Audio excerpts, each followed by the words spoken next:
O que é fé? É uma pergunta aparentemente simples, mas ela não tem nada de simples. Além disso, é uma questão que circunda a mesa de quem lida com a Bíblia. Alguém há de considerar que a fé, mas o que é a fé? É uma atitude imprescindível para a leitura da Bíblia. Mas não é. É perfeitamente possível alguém ler a Bíblia usando o que se chama de fé, mas é igualmente perfeitamente possível você ler a Bíblia sem fé. São abordagens completamente diferentes, que correspondem a intenções completamente diferentes e que levam a resultados completamente diferentes. Me parece uma tolice completa duas pessoas discutirem a respeito da Bíblia, sendo que uma acessa a Bíblia usando fé e a outra acessa a mesma Bíblia sem usar fé. O resultado a que cada um dos dois vai chegar é completamente diferente, não apenas em termos de conteúdo, mas em termos epistemológicos. Então, a razão de eu fazer a pergunta aqui, o que é fé, tem relação direta com o fato de ser um canal que se interessa única e exclusivamente pelo estudo da Bíblia e sem o recurso à fé. Então vamos lá. O que é isso que as pessoas chamam de fé? Há muitos anos atrás, mais de 20 anos atrás, eu publiquei um livrinho chamado O que é Fé? Ele foi publicado pela editora MK, uma editora pentecostal do Rio de Janeiro.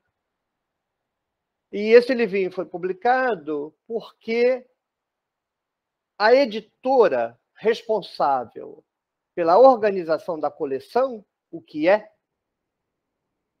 dizia que você podia usar abordagem acadêmica, não tinha problema nenhum, desde que fosse uma linguagem acessível para o público pentecostal.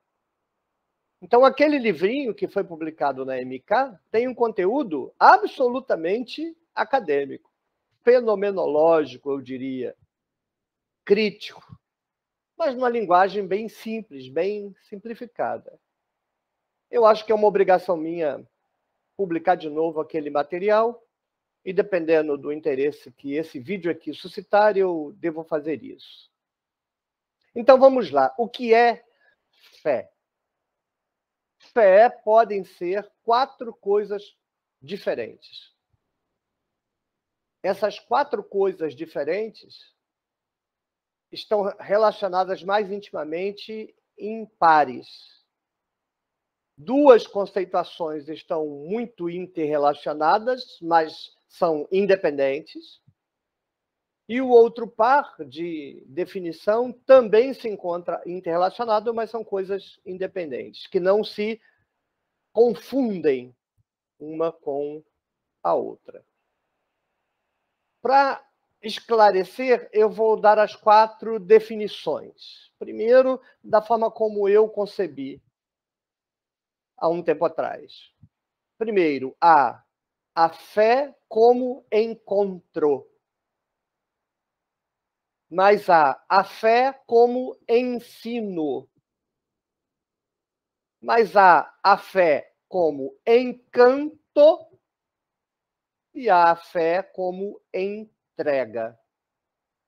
São 4 atitudes humanas, antropológicas todas elas, reais, verdadeiras, enquanto atitudes humanas, faculdades humanas, propensões humanas estão presentes, de uma forma ou de outra, em todas as pessoas, em algumas mais, em outras menos. Então vamos lá, muito brevemente. A fé como encontro é a mais difícil de a gente lidar com ela. porque ela pressupõe uma faculdade humana que é a experiência do sagrado. Atenção, eu não disse experiência com o sagrado. O grande problema desse tipo de fé é que ele é confundido. Esse tipo de fé é confundido com a adesão ao mito. E a adesão ao mito tem a ver com o segundo tipo de fé. Fé como ensino. Então, para eu explicar em linhas gerais o que seria a fé como um encontro, o encontro do sagrado, a experiência do sagrado, não com o sagrado, eu preciso recorrer ao conceito de sagrado do meu fenomenólogo da religião de cabeceira, Mircea Eliade. No Brasil, o Mircea Eliade é tratado como se fosse praticamente um teólogo de luxo. É colocado ao lado do Rudolf Otto, mas o Mircea Eliade não é um teólogo, e quando ele produz fenomenologia da religião, ele não está produzindo teologia. O conceito de sagrado do Mircea, ou Mircea Eliade, está num livrinho publicado pela Universidade de Chicago, chamado The Quest, em Portugal, aqui no Brasil, traduzida por Origens, na introdução. E eu vou, então, formular o conceito de sagrado de Eliade. O sagrado é um elemento da estrutura da consciência. O sagrado é um elemento da estrutura da consciência. O sagrado não é uma coisa, o sagrado não é um ser, o sagrado não é uma aparição, o sagrado é um processo mental, um elemento da estrutura da consciência que produz uma atividade hermenêutica. É a mente humana que produz o sagrado. E aí a gente poderia, nesta frase, é a mente humana que produz o sagrado, tratar o sagrado aí como um conjunto dentro do qual cabe toda a mitologia religiosa. Toda, dos deuses aos locais sagrados, às comidas sagradas, a sacralidade das coisas reais e a imaginação de coisas sagradas são processos da mente. É uma definição do Mircea Eliade, com a qual eu concordo em número, gênero e grau. Logo, a gente não pode falar de uma experiência com o sagrado. Não no sentido fenomenológico. No sentido fenomenológico, há um tipo de experiência humana que é a experiência do sagrado, produzida pela mente, produzida e reduzida à mente. Não há nada nessa experiência a não ser aquilo que é produzido pela mente e é reverberado no corpo e na cultura humana. Então, esse primeiro tipo de fé é uma fé muito profunda, mas atenção, não tem qualquer conteúdo. Nenhum conteúdo. O que é uma experiência sem conteúdo? É uma experiência para a qual você não pode apresentar definições culturais. Por exemplo, alguém poderia dizer, a experiência do sagrado, a fé, enquanto encontro, é o encontro com Deus. Não. Deus já é uma formulação de ensino. Deus é uma formulação da cultura, uma construção cultural. Deus não tem nada a ver com o sagrado. O sagrado é um elemento da estrutura da consciência. Deus é uma construção cultural de determinada religião. Logo, a experiência do sagrado não se confunde com as experiências religiosas. A experiência do sagrado é algo muito mais profundo.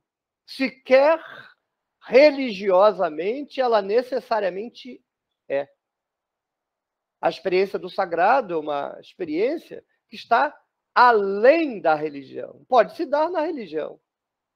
Pode se dar na cultura, pode se dar na arte, pode se dar no esporte, pode se dar na guerra, pode se dar no sexo.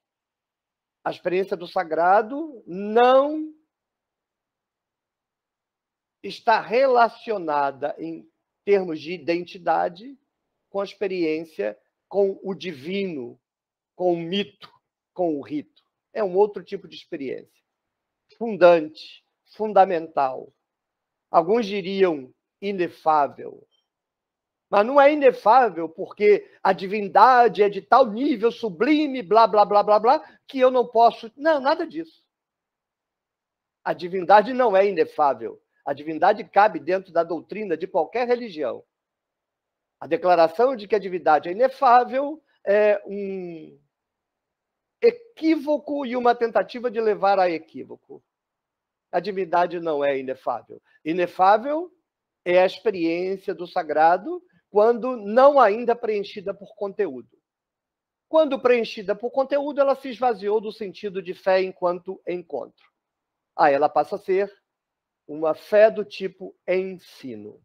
Então vamos a ela. O que é a fé enquanto ensino? É todo e qualquer conteúdo dado a uma experiência do sagrado. As religiões construíram explicações culturais e depois normatizaram para a experiência do sagrado. Mas já não se trata mais da experiência do sagrado, se trata da experiência religiosa, domesticada, normatizada, ensinada.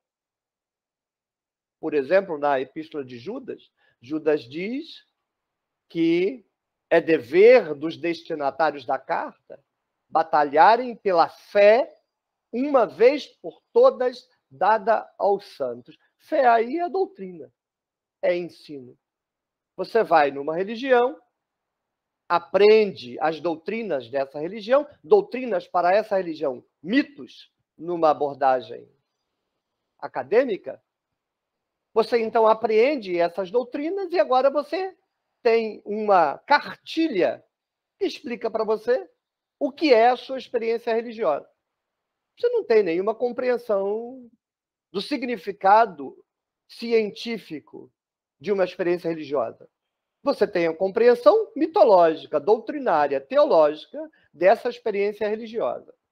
E essa explicação mitológica, teológica, doutrinária é produzida pelo ensino dessa religião. Logo, é fé enquanto ensino. É por essa fé enquanto ensino que as pessoas se matam. Porque uma ensina que a divindade é de tal forma, a outra ensina que a divindade não é dessa forma, é de outra. E como elas assumem que esse ensino, que a própria cultura inventou, saibam essas duas pessoas ou não. Porque se estão matando uma a outra, é porque acredita que isso é uma verdade indiscutível. É por esse tipo de fé que as pessoas se matam. É esse tipo de fé que diferencia as religiões. Uma acredita em determinado mito, a outra acredita em determinado mito. Por exemplo, eu participei durante algum tempo, há muitos anos atrás, há décadas atrás, da Igreja Batista. E numa Igreja Batista, no momento da ceia, o pastor então declarava, né? Há alguém nesta congregação que constitui da mesma fé e ordem que esta congregação, e não foi servido do cálice, se manifeste, ou seja, da mesma fé e da mesma ordem, que tem a mesma doutrina, que comunga com a mesma teologia. É um tipo de fé. Quando as pessoas batem no peito, porque eu tenho fé, o que elas estão dizendo é que elas acreditam nas doutrinas. E há pessoas que dizem assim, eu não tenho religião, eu acredito em Deus. Deus é doutrina. Deus, acreditar em Deus é esse tipo de fé. Acreditar numa doutrina. Não existe acreditar em Deus fora da doutrina. Você pode, inclusive, inventar uma doutrina para você. Mas só é possível acreditar em Deus, veja que você formulou um ser. A experiência do sagrado, a fé enquanto encontro, não tem conteúdo. É vazia de conteúdo. É uma experiência estética. A fé enquanto ensino, não, uma experiência política. Há uma doutrina e você adere por vontade própria ou porque é obrigado àquela doutrina. Sem a fé enquanto ensino, não há instituição, não há religião. Ela tem o seu lugar. O problema é quando a fé enquanto ensino se confunde com a experiência fundamental da experiência do sagrado. Ela se torna idolátrica para acompanhar uma reflexão parcial e incompleta a respeito do tema de Paul Tillich, no livrinho A Dinâmica da Fé. Vamos para o terceiro e depois para o quarto tipo de fé. E aí a gente vai mudar um pouco de conteúdo. O terceiro tipo de fé é a razão pela qual as religiões estão cheias de pessoas. É a fé enquanto encanto. As pessoas não querem acreditar nos deuses porque elas querem decorar doutrinas. Elas não querem acreditar nas divindades, nos orixás, nos kami, seja qual for a representação mitológica, doutrinária de qualquer religião, por um diletantismo filosófico ou teológico. Elas querem acreditar porque há promessa ali.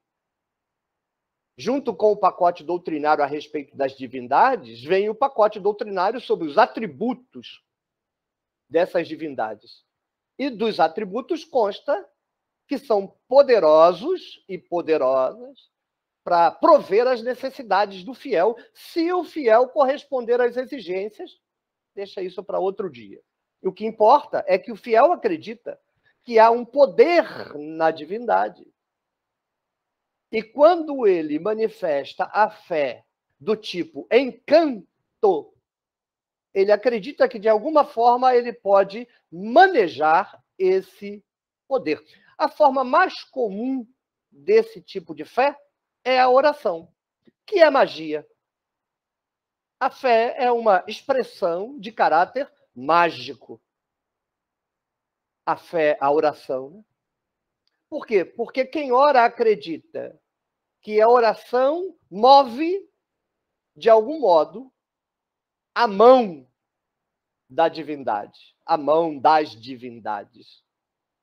Porque esta pessoa está orando, ela acredita que as divindades, a divindade, os orixás, os kami, qualquer representação da cultura, que para esta pessoa religiosa que está ali prostrada em oração é real, é verdadeira, e que para a pesquisa acadêmica é um construto da cultura, para esse religioso há poder disponível nesta entidade, e a oração é um mecanismo de mover a divindade no sentido de dar a bênção, dar saúde, dar emprego, dar amor. Fé enquanto encanto. Há expressões muito mágicas, profundamente mágicas, sem o disfarce que a oração dá à magia. Muitos evangélicos que demonizam a magia hão de olhar para a minha fala, a oração é magia, e vão, na melhor das hipóteses, ficar desconfiados. É porque não compreendem fenomenologia da religião. Oração é magia. Mas, mesmo no Novo Testamento, há expressões mais profundas de uma fé enquanto encanto. A passagem mais extraordinária é aquela em que Jesus está caminhando, apertado por todos os lados por uma multidão. Subitamente ele para e diz: alguém tocou em mim. E aos discípulos dizem: mas Jesus, óbvio que alguém te tocou, você está cercado por uma multidão. Ele falou: não. Essa pessoa que tocou em mim sabia o que estava fazendo, sabia como me tocar, porque saiu virtude de mim. Isso é magia pura. A pessoa está movida por uma crença em que só em tocar em Jesus, a bênção de que ela considera necessitar vai ser imediatamente transferida para ela. E a narrativa confirma isso, né? Sem a autorização de Jesus, aquela mulher tocou em Jesus e tirou a virtude de que ela precisava. estamos aí numa narrativa que funciona em ambiente mágico. Mas a oração é a mesma coisa. Um fenômeno muito interessante na década de 80 foi quando aquela igreja da Coreia, me parece que é o David Yung-cho, Po Yung-cho, não me recordo agora exatamente o nome, eu confundo o pai e o filho, mas eles publicaram um livrinho chamado A Quarta Dimensão, o Evangelho da Quarta Dimensão, alguma coisa assim, e ali ele ensinava como orar, dizendo que as pessoas não recebiam as bênçãos porque não sabiam orar, o que é neotestamentário, né? Como é neotestamentário a declaração: batei, a porta se abrirá, pedi, dar-se-vos-á, magia pura. Mas então, naquele livro, a gente aprendia, se quisesse aprender, que para você ser atendido na oração, a sua oração precisa ser específica. Você vai pedir uma bicicleta, tem que pedir a marca da bicicleta, quantas marchas, a cor. Se você não for específico, Deus não poderia te atender. É assim porque essa igreja está no entroncamento do Oriente e do Ocidente. O Oriente tende, né, a lidar com as divindades como energias, como forças, e o Ocidente como pessoa.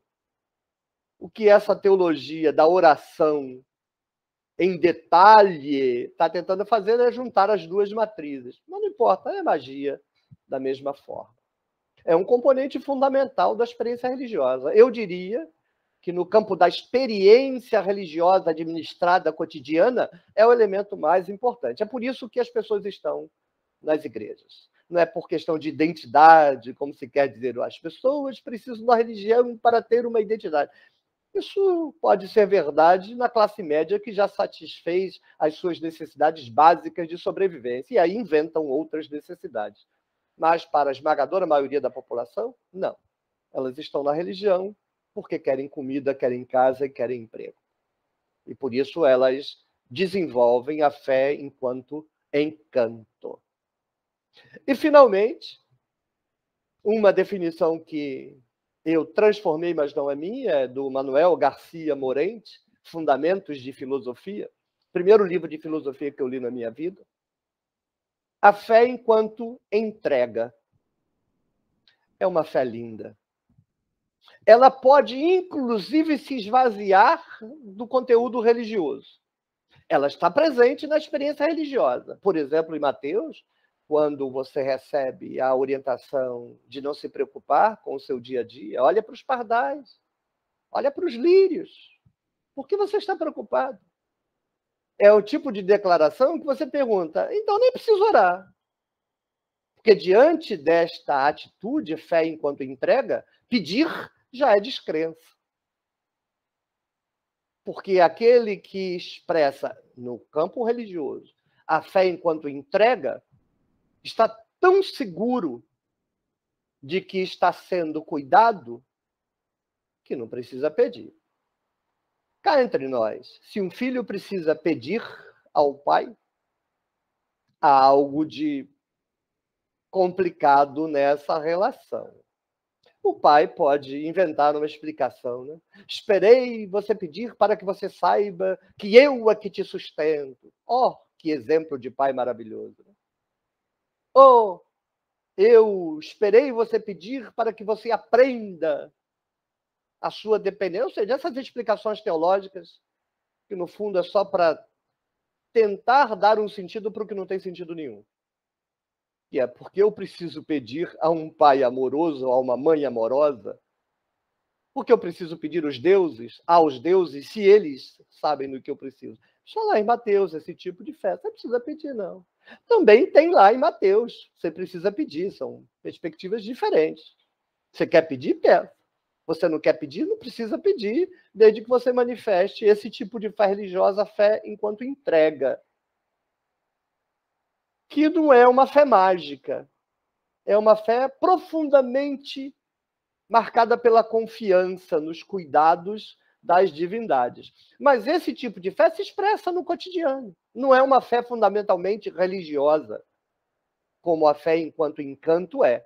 A magia é fundamentalmente religiosa. Agora, a fé enquanto entrega, não. É uma confiança natural, cotidiana, que se desenvolve, inclusive, estatisticamente. Por que que você entra em um avião? Porque tantas pessoas voam, você mesmo já voou, o avião nunca caiu, por que que vai cair agora? Há o risco de cair. Sim, mas tem a estatística, então você entra e vai. É um tipo de fé, porque você entra num ônibus, muito mais arriscado do que num avião. O risco de acidente num ônibus é muito maior do que o risco do acidente de avião. Porque a gente desenvolve confiança estatística. Não é uma experiência religiosa, mas é fé. Você não tem garantia nenhuma de que, tomando o seu automóvel e indo para o seu emprego, você vai chegar lá. Procure no YouTube vídeos idiotas ao volante.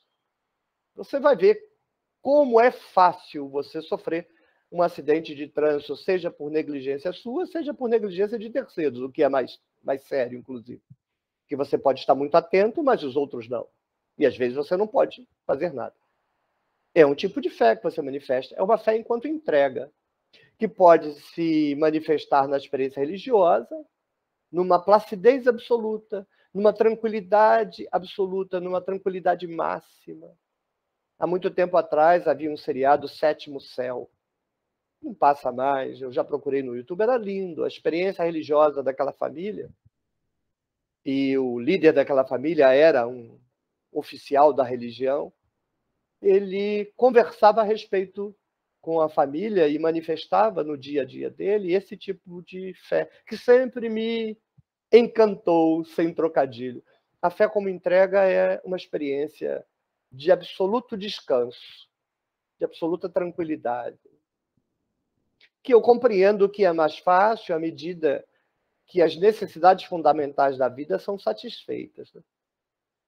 Agora, é de uma perversidade gigantesca você esperar que uma pessoa que não tem nada, não tem casa, não tem saúde, quando tem um péssimo emprego, deva viver a sua vida como se o mundo cuidasse dela, como se os deuses cuidassem dela. Não tem ninguém cuidando dela. Ela pode se ocultar e ocultar o seu abandono numa crença mágica na religião, para citar a declaração clássica e famosa de Marx, a religião como ópio do povo? Pode. E vai funcionar. A dor dela vai mitigar. Não a doença, não a causa da dor, mas vai doer menos, porque ela vai experimentar um encanto mágico que vai desenvolver nela uma crença de que as coisas vão mudar. E eventualmente mudam, mas eventualmente não. Pois bem, eu acho que é preciso que a gente pondere a respeito dessas 4 atitudes que a gente chama de fé. As 4 a gente chama pelo mesmo nome. A experiência do sagrado, fundamental, a experiência sem conteúdo nenhum, se dá no silêncio, que lembra muito um lema do budismo zen, né? Onde encontrares Buda, mata-o. Por quê? Porque se você encontrou o Buda, não é o Buda. É óbvio que esse ditado pode ser utilizado, como foi utilizado, por exemplo, transportando isso para a teologia, por Paul Tillich, para disfarçar uma falsa teologia negativa.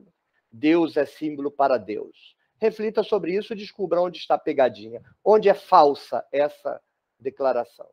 Ela não é uma declaração sem conteúdo. Ela já é doutrina, já é ensino, e não tem nada de simbólica. É ensino normativo. Agora, a experiência do sagrado não tem conteúdo. É a única experiência verdadeiramente inefável, que pode se dar, por exemplo, diante de um pôr do sol. Mas tem também a fé enquanto ensino, que é positiva, né? Calbart dizia, né? A única relação possível entre o fiel e a igreja é a doutrina positiva da igreja. Ele está correto. Sem doutrina não há instituição. Mas também a pessoa pode chamar de fé aquela atitude fundamental de crença nos milagres, na intervenção divina, na intervenção das deusas, dos orixás, dos kami. E viver uma vida crendo que fora do mundo da cultura há um depósito de energias milagrosas, um pote como aquele dentro do qual caiu o Asterix, do qual ele bebe as suas gotinhas diárias. Que Marx diria de ópio.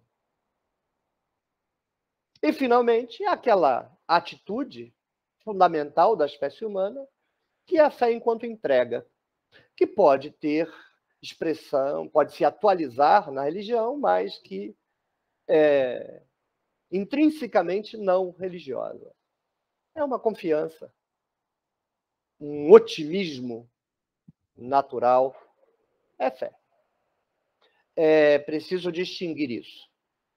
A única fé que está relacionada à Bíblia é a fé enquanto ensino. Não há fé enquanto encontro com a Bíblia, não há fé enquanto encanto, a não ser que você deixe a Bíblia aberta no Salmo 91 para espantar os demônios. Não há fé enquanto entrega. Todas as pessoas que lidam com a Bíblia e dizem é preciso fé, estão dizendo é preciso acreditar na doutrina do pastor tal, do padre tal, da igreja tal. Pois então eu terminarei o meu vídeo dizendo: todas as pessoas que lerem a Bíblia mediadas pela fé não entenderão a Bíblia. Vão entender, eventualmente, a doutrina do pastor tal, do padre tal e da igreja tal. Mas a Bíblia não. Para entender a Bíblia, não se pode lê-la a partir da fé. Você precisa lê-la a partir do que a sua professora do ensino médio de língua portuguesa ensinou. É ler e entender. Para isso não é preciso fé. Para todas as coisas, quem sabe? Um abraço.